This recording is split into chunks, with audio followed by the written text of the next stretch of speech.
오늘 아침에 하나님의 말씀은 사사기 4장 1절에서 마지막 24절까지입니다.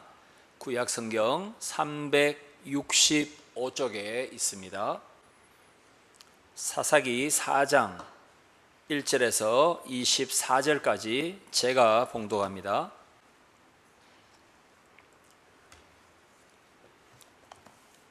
사사기 4장 1절. 에훗이 죽으니 이스라엘 자손이 또 여호와의 목전에 악을 행하며 여호와께서 하솔에서 통치하는 가나안 왕 야빈의 손에 그들을 파셨으니 그의 군대 장관은 하로셋 학고임에 거주하는 시스라요. 야빈 왕은 철병거 900대가 있어 20년 동안 이스라엘 자손을 심히 학대했으므로 이스라엘 자손이 여호와께 부르짖었더라. 그때에 라피도스의 아내 여선지자 드보라가 이스라엘의 사사가 되었는데 그는 에브라임 산지 라마와 베델 사이 드보라의 종려나무 아래에 거주하였고 이스라엘 자손은 그에게 나아가 재판을 받더라. 드보라가 사람을 보내어 아비노함의 아들 바락을 납달리 게데스에서 불러다가 그에게 이르되 이스라엘의 하나님 여호와께서 이같이 명령하지 아니하셨느냐? 너는 납달리 자손과 스불론 자손 10,000명을 거느리고 다볼산으로 가라. 내가 야빈의 군대 장관 시스라와 그의 병거들과 그의 무리를 기손 강으로 이끌어 내게 이르게 하고 그를 내 손에 넘겨주리라 하셨느니라.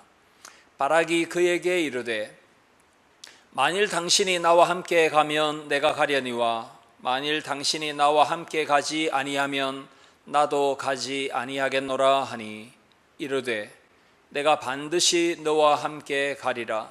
그러나 내가 이번에 가는 길에서는 영광을 얻지 못하리니 이는 여호와께서 시스라를 여인의 손에 파실 것임이니라 하고 드보라가 일어나 바락과 함께 게데스로 가니라.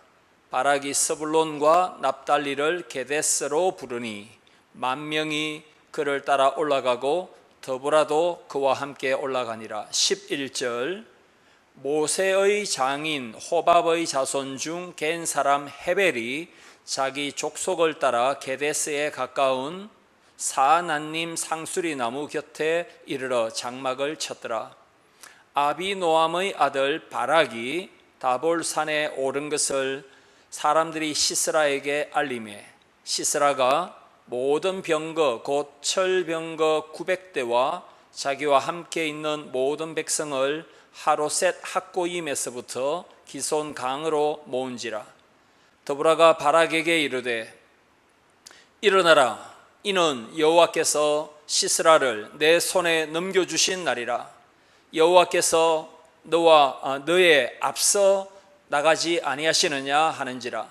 이에 바락이 10,000명을 거느리고 다볼산에서 내려가니 여호와께서 바락 앞에서 시스라와 그의 모든 병거와 그의 온 군대를 칼날로 혼란에 빠지게 하심에 시스라가 병거에서 내려 걸어서 도망한지라.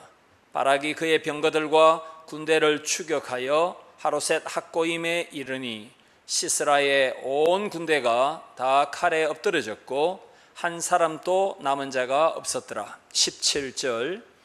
시스라가 걸어서 도망하여 겐 사람 헤벨의 아내 야엘의 장막에 이르렀으니 이는 하솔 왕 야빈과 겐 사람 헤벨의 집 사이에는 화평이 있음이라. 야엘이 나가 시스라를 영접하며 그에게 말하되 나의 주여 들어오소서.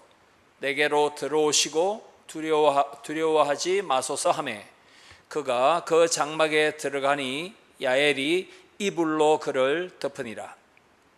시스라가 그에게 말하되 청하노니 내게 물을 조금 마시게 하라. 내가 목이 마르다 하매 우유 부대를 열어 그에게 마시게 하고 그를 덮으니 그가 또 이르되 장막문에 섰다가 만일 사람이 와서 내게 묻기를 여기 어떤 사람이 있느냐 하거든 너는 없다 하라 하고 그가 깊이 잠드니 헤벨의 아내 야엘이 장막 말뚝을 가지고 손에 방망이를 들고 그에게로 가만히 가서 말뚝을 그의 관자놀이에 박음에 말뚝이 꿰뚫고 땅에 박히니 그가 기절하여 죽으니라.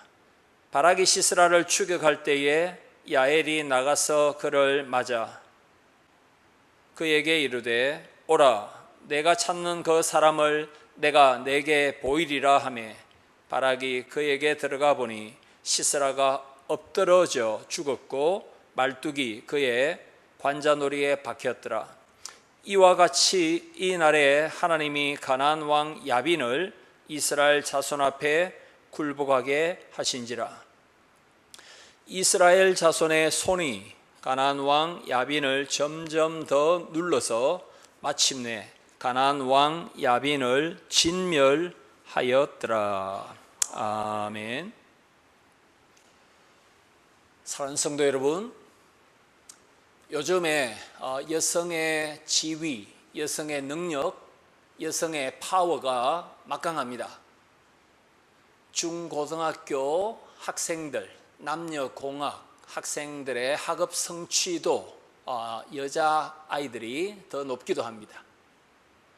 이렇게 노트 정리 같은 것도 남자보다도 조금 더 질서정연하게, 좀 깔끔하게 여학생들이 잘하여서 선생님들로부터 점수를 좋게 받기도 합니다.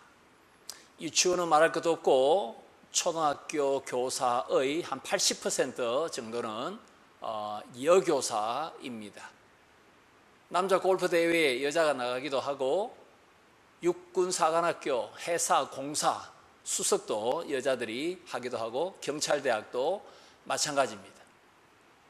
1960년대 70년대에는 페미니즘이 막 일어났고 그 다음에 1980년대 90년대에는 퀴어 성소수자들이 자기의 목소리를 내기도 하고 요즘은 자기가 성을 결정하는 젠더 이데올로기가 막 판을 치기도 합니다. 그래서 광장에서 퀴어들이 또는 레즈비언들이, 게이들이 프레이드를 하기도 합니다. 그만큼 여권이 많이 신장된 것은 맞습니다. 사사기 4장과 5장에 우리가 잘 아는 사사 드보라, 여성이죠. 여자 사사 드보라. 사사가 한 10명, 12명 정도 되는데 그 중에 유일하게 여성은 드보라밖에 없습니다. 하나님께서 때로는 급하실 경우에는 하나님께서 쓸만한 남자가 없을 때는 얼마든지 여성을 통해서도 일하시는 것 같습니다. 여러분, 사사들이 시대는 거의 비슷한데 이스라엘이 세로로 좀 길쭉하지 않습니까? 그래서 이스라엘 북부 갈릴리, 이스라엘 중부 사마리아, 이스라엘 남부 남유대 이렇게 세 등분으로 북에서 아래로 남으로 구분됩니다. 삼손 같은 경우는 사사기 13장 이후에 등장하는데 이스라엘 남쪽 지역, 그래서 남쪽에 있던 블레셋과 전쟁을 했습니다. 그래서 오늘 본문 4, 5장에서는 이 전쟁이 드보라와 바락, 이 두 이스라엘 사사와 군대 장관이 북쪽에서 싸웁니다. 갈릴리 바다 근처, 갈릴리 바다에서 20km 정도 더 위쪽에, 거기에서 지금 사사 드보라가 가나안 이방 군대를 무찌르는 장면이 등장합니다. 하나님께서 드보라를 통해서 어떻게 역사하셨는가? 드보라의 하나님은 8월 1일 어떻게 우리의 하나님으로서 역사하시는가? 하나님은 3100년 전에 드보라를 통해서 역사하셨는데 3100년 이후를 살고 있는 우리에게도 드보라의 하나님은 시냇가에 심은 교회의 하나님이다. 나는 여전히 하나님이다. 유일한 하나님이다. 여전히 나는 진리와 능력을 드러내기를 원한다라고 우리에게 말씀하시는데, 일양 믿으신 하나님의 역사가 어떻게 우리 시대에도 나타날 수 있도록 우리 편에서는 무엇을 어떻게 준비해야 되는가 살펴보도록 하겠습니다. 오늘 설교 요지는 이것입니다. 우리는 예수님의 승리가 우리의 승리인 줄 믿고 우리도 승리해야 한다는 것입니다. 우리가 세상에서 승리할 때 우리의 힘, 지혜, 경험으로 승리할 수는 없습니다. 전쟁은 여호와께 속한 것이고 전쟁의 승패는 하늘과 땅의 권세를 가지신 예수 그리스도의 손에 달려 있습니다. 그래서 우리가 어떻게 하든지 주님과 친밀하게 교제하면 할수록 패배가 아니라 이기는 하나님의 은혜를 누릴 수 있다. 이것이 오늘 설교의 요지입니다. 이걸 세 가지로 나누어서 말씀을 증거합니다. 첫 번째입니다. 오늘 본문 사사기 4장 1절에서 24절까지 좀 긴 본문이죠. 이 본문에 우리를 누구라고 말합니까? 성경은 본문마다 하나님의 백성은 이런 사람이다, 하나님의 백성은 이런 정체성, 이런 신분을 가지고 있다라고 조금씩 다르게 강조점을 달리하여 설명합니다. 오늘 본문에서는 크리스찬을, 그리스도인을, 성도를 누구라고 부릅니까? 승리하신 예수 그리스도와 연합된, 본드로 접착된 용사들이다라고 말씀합니다. 이미 승리하신 예수 그리스도 안에 있는 군사들이 우리다라고 말씀하고 있습니다. 지난주에 우리는 오른손에 장애를 가지고 있었던, 왼손만 쓸 수 있었던 에훗을 통해서 모압 왕 에글론을 주님께서 심판하신 사건을 살펴보았습니다. 에훗 다음에 삼갈 사사가 짧게 일한 적도 있었습니다. 하나님께서 에훗을 통해서 이스라엘 백성에게 80년간 평화의 시기를 주셨습니다. 그런데 그 80년이 끝났을 때 이제 하나님께서는 이스라엘 북쪽에 있던 이방인 가나안 족속을 사용하여 이스라엘을 20년 동안이나 억압하도록 역사하셨습니다. 왜 그렇겠습니까? 80년 태평성대가 끝나고 난 뒤에 신앙이 또 해이해졌기 때문입니다. 하나님 대신에 우상을 기웃기웃거리며 섬겼기 때문입니다.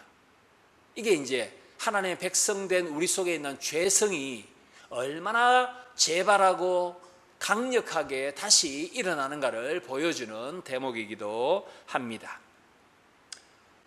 사랑하는 성도 여러분, 4장 1절 에훗이 죽으니 이스라엘 자손이 또 여호와의 목전에 악을 행하매.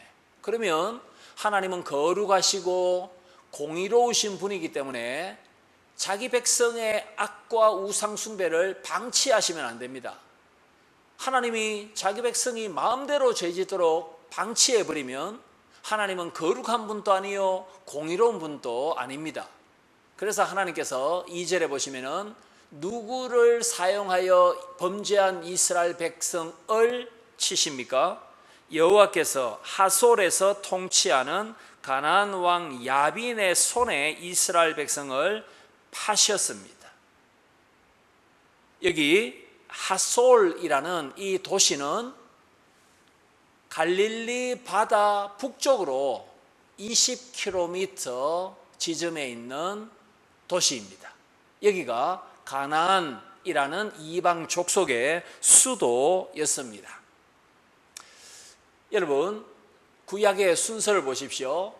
창세기, 출애굽기, 레위기, 민수기, 신명기 다음에 여호수아 쓰죠. 그 다음에 사사기입니다. 맞죠? 그래서 여호수아가 사사시대 앞에 하나님의 일꾼으로 활동했다는 것을 순서를 통해서도 알 수 있습니다.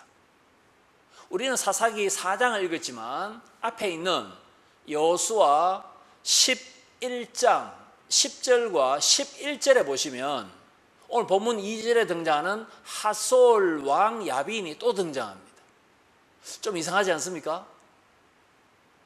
사사드보라 때 하솔 왕 야빈이 이스라엘을 침공하여 20년 동안 다스리고 있다. 4장 2절에 그렇게 돼 있잖아요. 그죠? 근데 여호수아 11장 10절에도 하솔 왕 야빈이 여호수아에 의해서 정복당했더라. 여호수아가 하솔 왕 야빈을 죽였더라. 그 성을, 하솔이란 성을 불태웠더라. 하나님께 바쳐드렸더라 라는 말씀이 등장합니다. 이게 도대체 어떻게 된 것입니까? 여호수아하고 드보라 사이에는 300년간의 거리가 있습니다. 300년 전에도 하솔의 야빈 왕이 있었고 300년 후 드보라 때도 하솔의 야빈이 있습니다. 왜 이렇게 되느냐 하면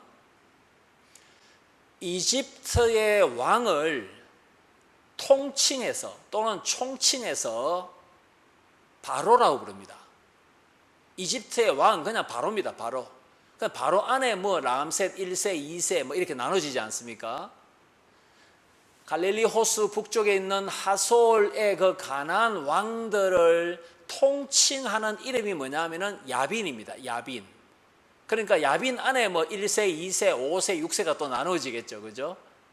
그래서 여호수아는 드보라보다 350년 전에 하솔 그 도시를 완전히 다 불태우고 호흡 있는 자들을 다 죽여버렸습니다. 이게 하나님의 명령이었기 때문입니다. 이방 족속과 동화될 수 있는 종교 혼합주의의 가능성까지도 하나님께서 다 제거하셨습니다. 그래서 우상 숭배했던 가나안 족속을 아이들, 여자들 할 것 없이 완전히 생명 있는 사람들은 다 죽여버렸고 그 성을 홀라당 다 불태워서 하나님께 제물로 바쳐 드렸습니다. 그런데 이제 문제가 무엇입니까? 한 300년 지나서 불탔던 하솔 도시가 재건된 것입니다. 그리고 거기에 가나안 왕조가 다시 들어선 것입니다. 그런데 이 왕조가 얼마나 강력한 왕조로 부활했던지 3절에 보시면 야빈 왕은, 하솔의 야빈 왕은, 가나안 왕은 철병거 900대가 있습니다. 여러분, 병거를 철로 만들었으니까 요즘으로 말하면 탱크 900대를 보유하고 있는 강력한 왕조가 부활되었다는 것입니다. 악의 세력을 하나님께서 강성케 하셔서 이스라엘 백성을 징계하시는 하나님을 한번 보십시오. 여러분, 여호수아 11장 10절에 보시면은 하솔이라는 도시는 가나안 도시 연맹 국가의 머리였다 이 말을 하고 있습니다. 그러니까 여러 도시들이 연맹을 이루어서 한 국가를 만들었다 이 말입니다. 그 중에서 하솔이 머리 도시였다. 여러분, 머리라는 말이 등장하는 것이 창세기 3장 15절이지 않습니까? 여자의 후손이 뱀의 머리를 상하게 하리라. 이것이 최초의 복음, 최초 복음이지 않습니까? 예수 그리스도께서 사탄, 뱀의 머리를 쪼개시다, 밟으시다, 박살내시다. 그 예언이 창세기 3장 15절입니다. 모세의 후계자 여호수아가 가나안 도시 연맹의 머리 도시인 하솔을 불태워서 파괴시켰다. 이 말은 창세기 3장 15절에 그 최초의 복음이 지금 일부분 성취되고 있다는 것입니다. 그런데 사사시대에는 이 하솔이 다시 건축되고 강력한 국가로 재건된 것을 볼 수 있습니다. 이때 하나님께서는 사사 드보라를 사용하셨습니다. 랍비돗의 아내 드보라는 미혼이 아닙니다. 그녀의 남편의 이름은 랍비돗이었다라고 4절에서 설명하고 있습니다. 아마 드보라에게 아들과 딸, 자녀들도 있었을 가능성도 굉장히 높습니다. 왜냐하면 드보라가 불임이었다 그런 언급이 없기 때문입니다. 하나님께서 사사 드보라에게 이스라엘 군사 10,000명을 붙여주십니다. 10,000명. 놀랍지 않습니까? 여러분 10절 보시겠습니까? 10절. 바락이 스불론과 납달리를 게데스로 부르니 10,000명이 그를 따라 올라가고 드보라도 그와 함께 올라가니라. 드보라 사사의 국방부 장관이 바락입니다. 바락은 이스라엘의 군사 장관입니다. 그러니까 바락과 드보라는 한 팀입니다. 그런데 여기에 하나님께서 10,000명의 이스라엘 군인들을 붙여주셨는데 10절 보십시오. 어느 두 지파에서 10,000명이 나옵니까? 스불론 지파와 납달리 지파에서. 왜 유다 지파, 베냐민 지파, 그죠? 다른 지파가 아니라 납달리와 스불론 지파에서만 10,000명이 차출됩니까? 갈릴리 지역이 바로 스불론과 납달리 지역의 거주지였기 때문입니다. 지금 전쟁이 북쪽에서 일어나기 때문에 저 밑에 있던 남쪽에 있던 베냐민 지파 이런 지파는 지금 너무 거리가 한 100km 되니까 지금 차출이 불가능한 것이었습니다. 드보라는 가나안의 군대 장관, 이방의 군대 장관, 철병거 900대를 끌고 왔던 시스라를 다볼산에서 무찌릅니다. 그리고 이 가나안 군인들이 막 도망칠 때 사사기 5장에 보시면은 머깃도까지 따라가서 이스라엘 군인들이 가나안 이방 군인들을 죽입니다. 이때 이방 군대 장관이었던 시스라가 평소에 잘 알고 있던 야엘의 장막에 혼자 살겠다고 도망쳤죠. 우유를 마시고 이불을 덮어 쓰고 잤습니다. 이때 여자가 그 당시에 장막에 말뚝을 쳤습니다. 텐트를 치는 역할은 여자들이 했습니다. 그래서 야엘이 여성이었지만 잠자던 이방 시스라 장군의 귀와 눈 사이 여기가 이제 관자놀이죠. 여기에 말뚝을 쳐서 죽입니다. 여자 야엘에 의해서 이방 군인 장관 시스라가 죽임을 당하는 것으로 전쟁은 끝납니다. 사랑하는 성도 여러분, 3100년 전에 하나님께서 드보라 사사를 통하여 그리고 드보라를 도와주었던 바락 군대 장관을 통하여 그리고 북쪽의 두 지파 10,000명의 군인을 통하여 감당할 수 없는 철병거 900대를 끌고 온 이방 가나안 족속을 물리치도록 큰 은혜를 베풀어 주신 사건, 이 사건하고 우리하고는 무슨 상관이 있겠습니까? 여기서 우리가 좀 특이하게 잘 봐야 되는 게 있습니다.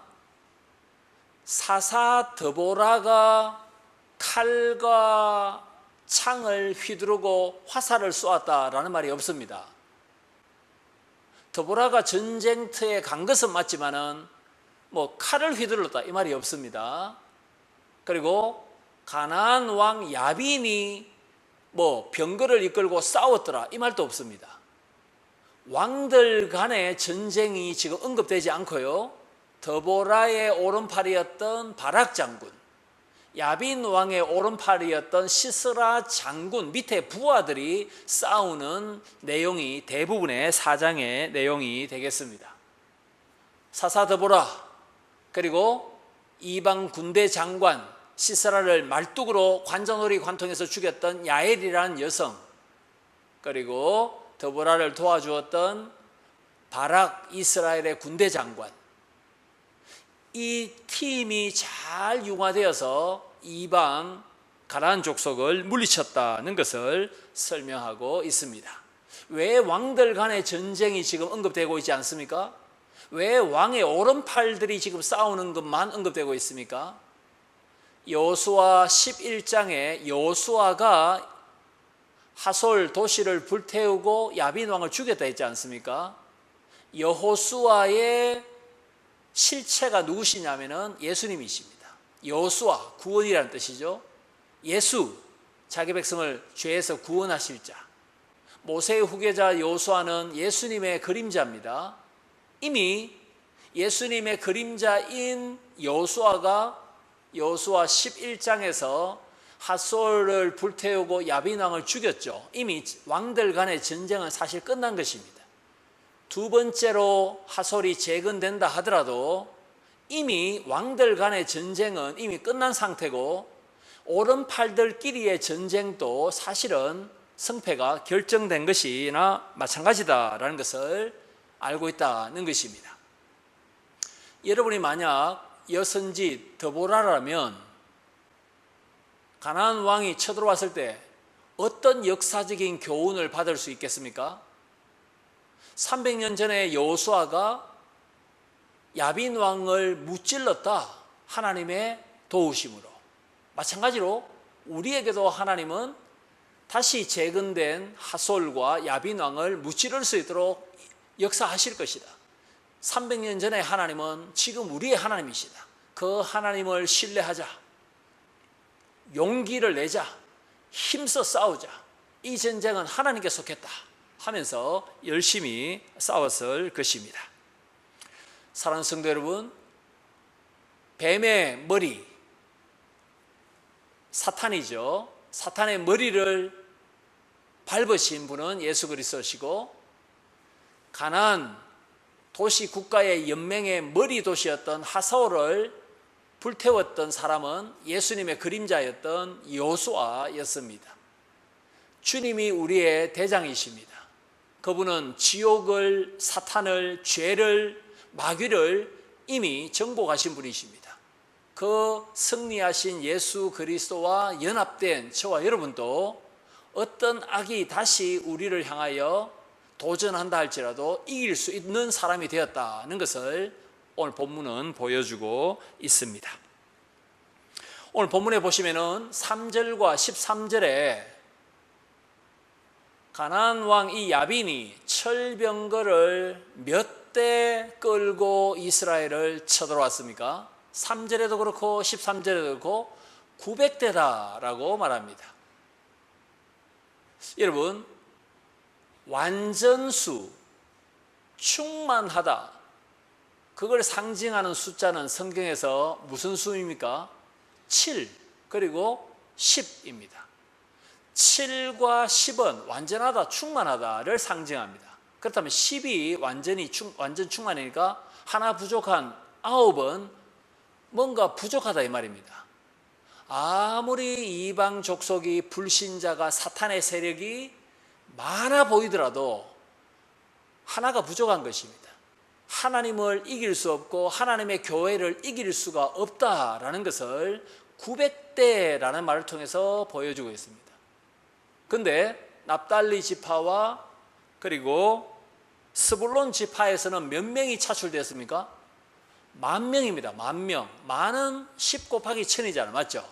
이건 완전 충만입니다. 동력자들이 적은 것 같지만은 많다.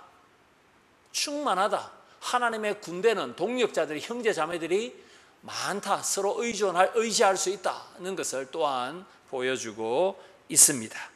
십자가 부활로 이미 승리하신 예수 그리스도, 그 예수 그리스도가 이번 주도 우리의 대장이심을 믿습니다. 둘째로 우리는 어떻게 승리할 수 있습니까?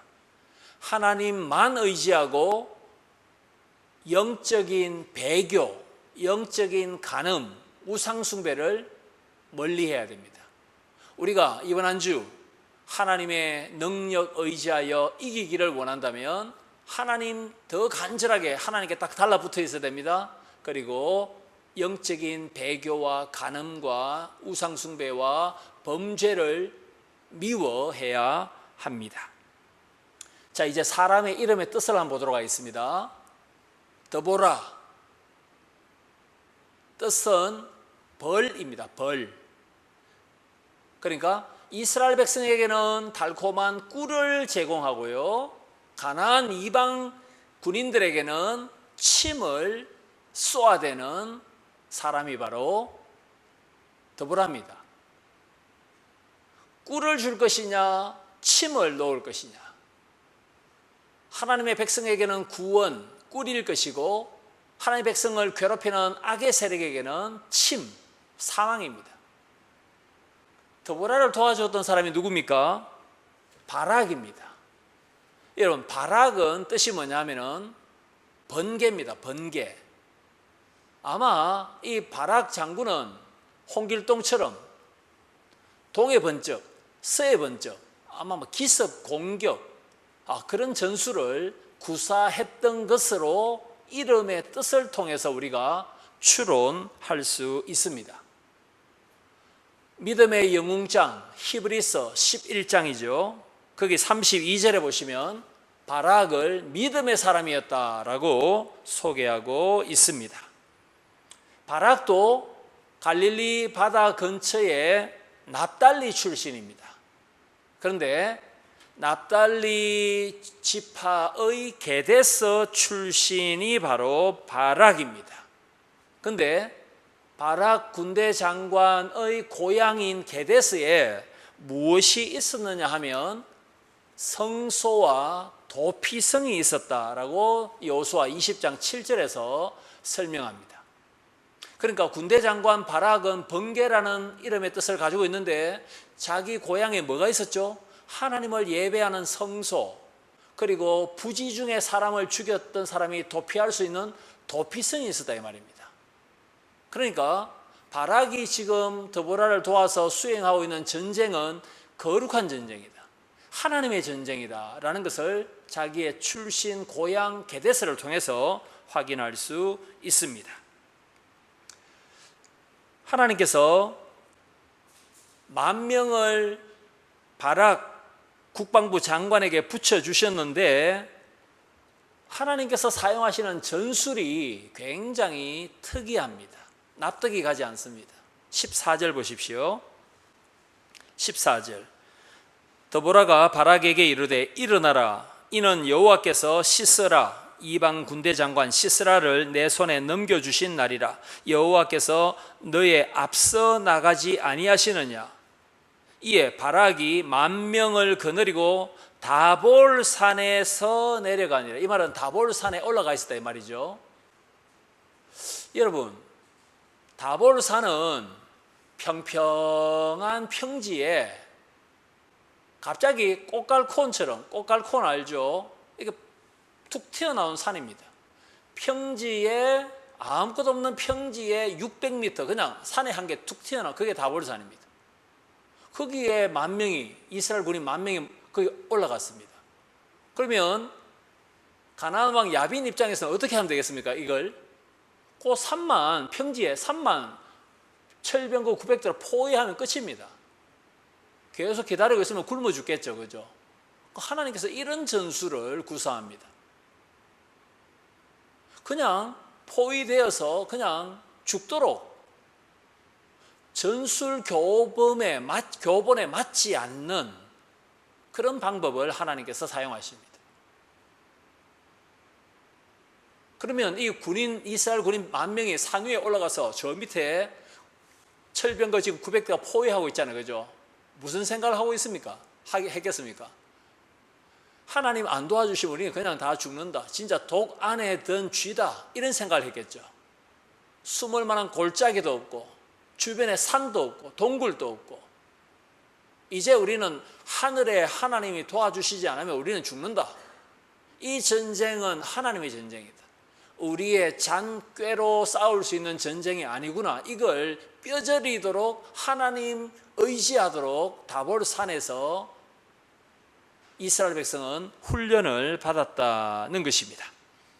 원수에게 모든 것이 다 노출되도록 하나님께서 만드셨습니다.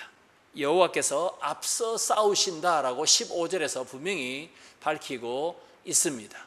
그래서 다볼산에서 10,000명의 이스라엘 군인들이 내려왔다는 것입니다. 결국은 하나님께서 놀랍도록 역사하시는데요, 한 번 만에 철병거 900대를 무용지물로 만들어 버리십니다. 어떤 전술을 하나님께서 사용하셨을까요? 탱크 900대가 꼼짝달싹하지 못하도록 하나님께서 한순간에 만들어 버리십니다. 평지에 있는 탱크입니다.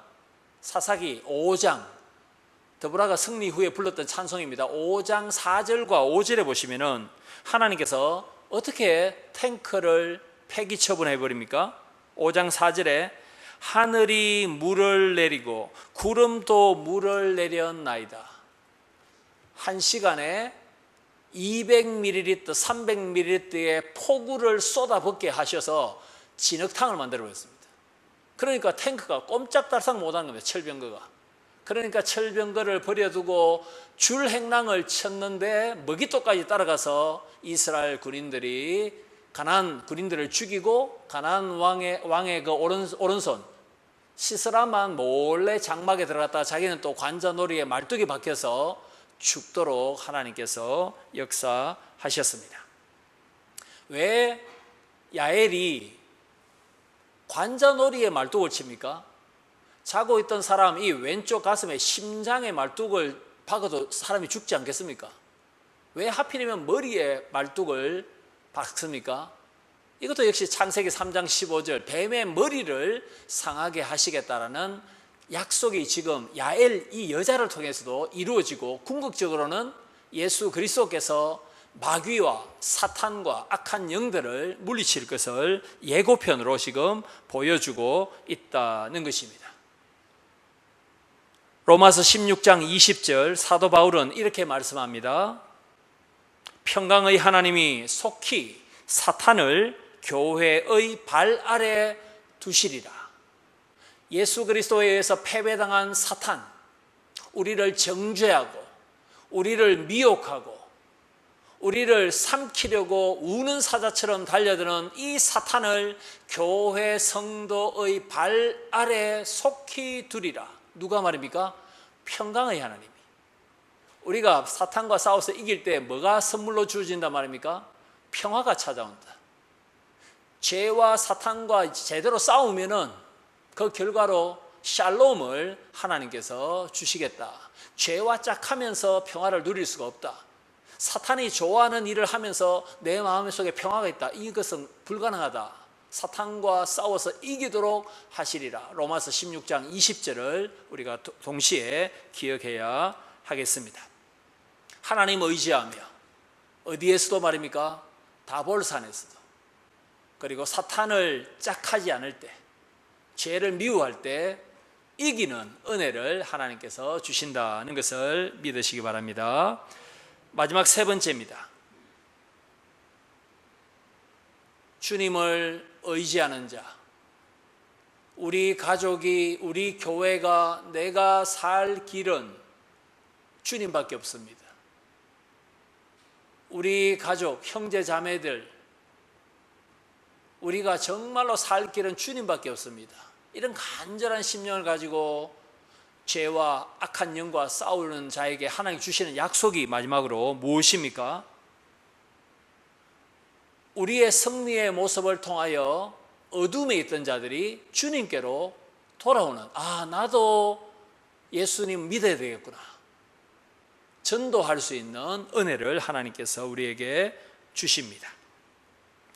사랑하는 성도 여러분, 승리 후에 드보라가 불렀던 찬송이 사사기 5장이라 했잖아요. 그죠? 5장 7절에 보시면 드보라는 자기 스스로 뭐라고 소개하고 있습니까? 5장 7절 끝에 보십시오. 나 드보라가 일어나 이스라엘의 어머니가 되기까지 거쳤도다. 이스라엘의 국모라고 소개합니다.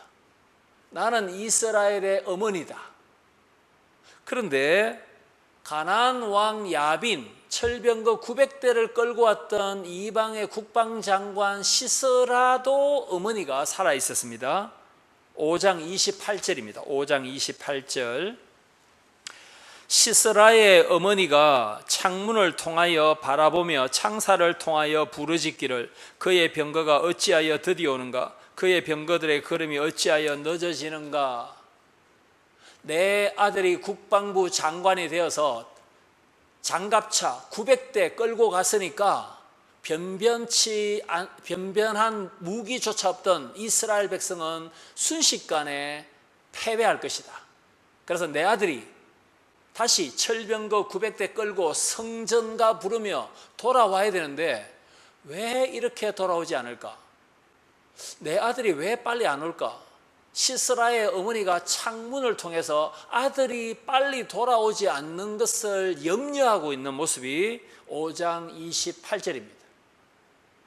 사랑하는 성도 여러분, 왜 5장 7절과 28절에 드보라는 이스라엘의 어머니, 그 다음에 시스라의 어머니, 두 어머니가 대조되고 있습니까?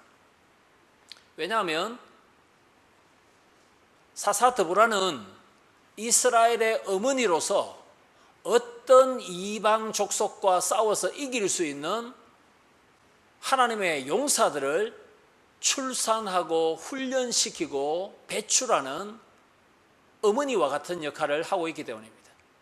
아무리 강력한 사탄의 세력, 악의 세력, 시험과 환난이 닥치더라도 드보라는 이스라엘 백성을 거룩한 하나님의 용사로, 믿음의 사람으로 훈련시키고 배출하고 양성하는 어머니 역할을 하고 있다는 것을 강조합니다. 그러나 시스라의 어머니는 아들의 시신이 돌아왔겠죠. 그것도 뭡니까? 머리가 깨어진 아들의 시신을 보고 얼마나 기겁했겠습니까? 여기서 마지막으로 우리가 주목할 게 하나 있습니다. 이스라엘 12지파 중에서 명예로운 지파는 1대 왕 사울을 배출했던 베냐민 지파, 그리고 왕들을 배출하는 유다 지파, 그리고 제사 지냈던 레위 지파, 뭐 이런 지파들입니다. 베냐민, 유다, 레위 지파, 명예로운 지파죠. 그런데 하나님은 놀랍게도 오늘 본문에서는 저 북쪽에 있는 납달리, 뭐 이런 이런 지파를 사용합니다. 야곱의 본 부인이 아니라 첩을 통해서 태어났던 자녀들 아닙니까? 왜 이렇게 하나님께서는 그렇게 탁월하지 않은 지파 두 지파를 하나님께서 사용하십니까? 예수 그리스도께서 마태복음 4장에 보시면은 갈릴리 지역에서 베이스 캠프를 차려서 하나님의 나라 운동을 펼치셨습니다. 그래서 갈릴리 나사렛 예수라고 별명을 얻으셨습니다.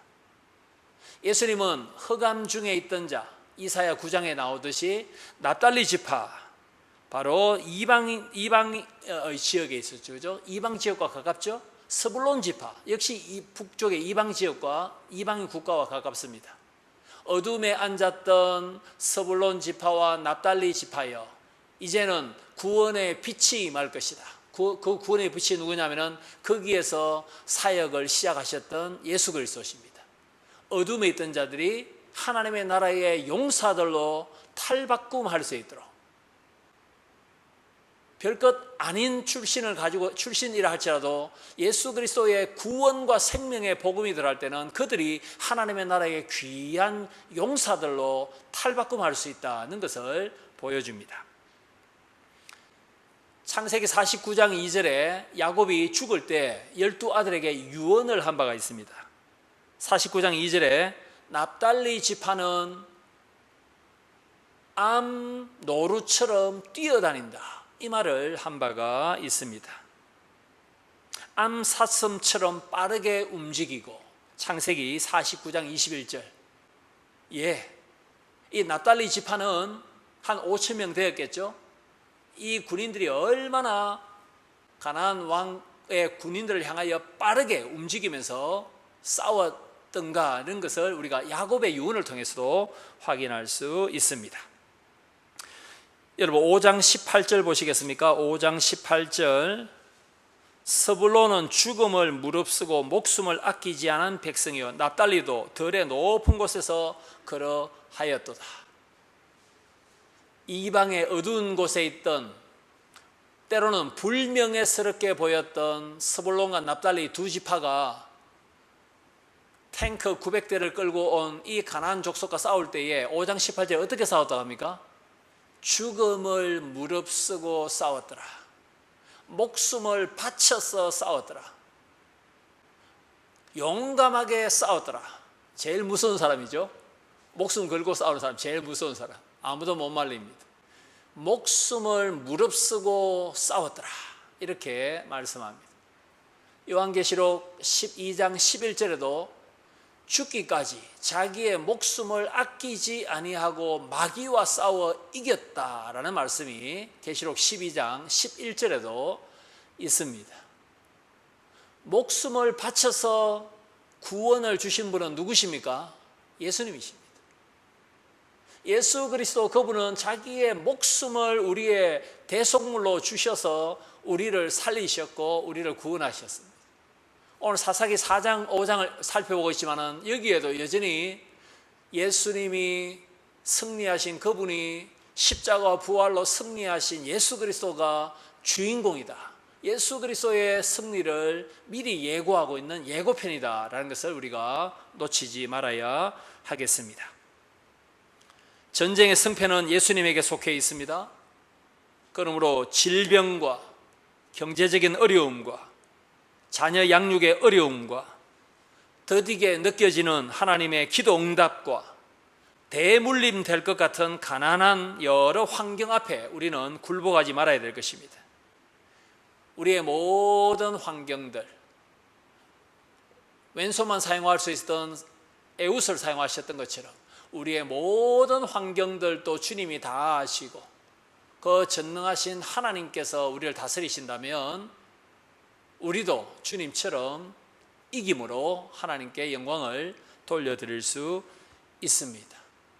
죽으시고 부활하심으로 승리하신 예수 그리스도, 가난과 어려움 가운데서도 주님께서는 반드시 우리가 주님께 딱 연합되어 있을 때 반드시 승리를 주시는 줄 믿습니다. 이번 한 주도 더 주님 힘있게 바라보아서 우리 가족이 살 길은 주님 의지하는 것밖에 없다. 우리 부모님들 이거 가르쳐야 됩니다. 우리 교회가 살 길은 주님께 더 접착되어 있는 본드로 붙이듯이 붙어 있는 것, 그 길밖에 없다.